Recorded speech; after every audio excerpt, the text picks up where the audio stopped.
Isang sanggol ang namatay sa sunog na tumupok sa mahigit 30 bahay sa Guagua, Pampanga. At nakatutok live si Marie Zumali. Marie? Vicky, nauwi nga sa trahedya na ikinasawi ng isang sanggol ang sunog na tumupok sa mga kabahayan dito sa Barangay Santo Cristo sa Guagua, Pampanga. Nagkandara pa ang mga residente ng Barangay Santo Cristo, Guagua, Pampanga para maapula ang nagngangalit na apoy na lumamon sa mga bahay.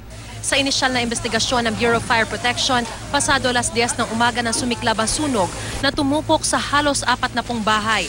Nagmula umano ang apoy sa bahay ng pamilya Napire. Tanging si Lola Marlin at 2 apo nito ang nasa bahay. Dahil sa bilis na pagkalat ng apoy at paralisado rin ang kanyang kamay, di na raw nagawang maisalba ng matanda ang bunsong apo na nasa ikalawang palapag ng bahay. Nakukonsensya po ako kasi po yung apo ko hindi ko naligtas. Gusto kong niligtas. Hindi ko na kaya yung uso. Maskip ng dibdib ko. Pero gusto kong niligtas. Naabutan namin kanina na dahan-dahang hinuhukay ni Brian Napire ang mga naabong bahagi ng kanilang tahanan habang hinahanap ang labi ng 1 taong gulang na anak na si Luis Gabriel. Ang batang naiwan sa loob ng nasunog na bahay. Nabagsakan ng malaking kahoy na nasunog. Sumabog daw yung kao.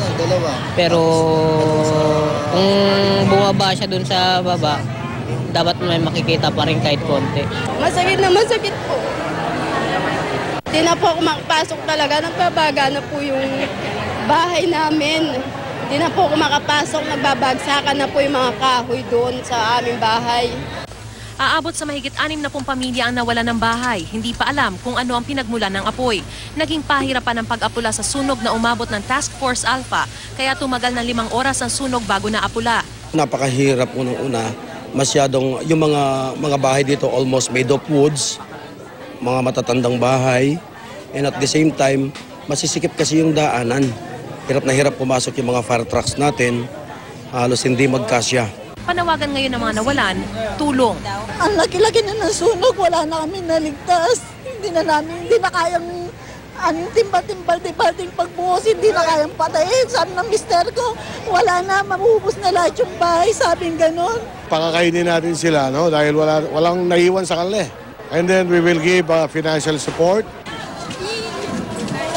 Becky, ang mga nawala ng tirahan, pansamantala munang nananatili dito sa simbahan ng Barangay Santo Cristo. Sila po ay nananawagan ng tulong na damit, toiletries, undergarments, banig, gatas at materyales sa pagpapagawa ng bahay. At yan ang pinakasariwang balita mula rito sa Guagua, Pampanga. Balik sa iyo, Vicky.